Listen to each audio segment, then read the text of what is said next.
Hello my guys, so hapa niko watu wanatoka Nairobi.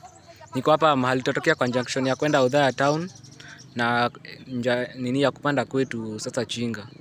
So acha niwaonyeshe, ndo mkifika hapa mjua watu ukitoka Kireaine unakuja hapa Kareki, ndo utapata junction ya kuingia Othaya town na ya kupanda kwetu. So guys, hii ndo junction ya Kareki hapa hivi. Hii ndo barabara ya kutoka Nairobi. Ukitoka Kireaine utakuja ufike hapa junction ya Kareki hapa hivyo. Ile ndo njia ya kwenda kwetu hiyo. Hii ndio kuingia Othaya town. Sawa? So ukifika hapa utapata nilikaa ile ya Chinga Boys High School.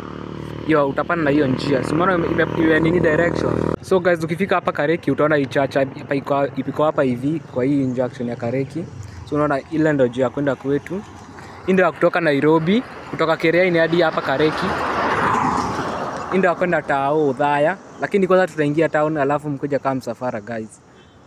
Mtaingia hivyo na Tao, haikuangi mbali, unaingia tu kidogo, unateremka, unapanda, unafika Tao.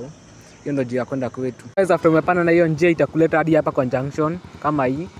Ina branch, hiyo njia ni ya kwenda Chinga Girls hiyo. Na hiyo ni ya kwenda Chinga Boys. So usipitie ya Chinga Girls, pitie ya Chinga Boys.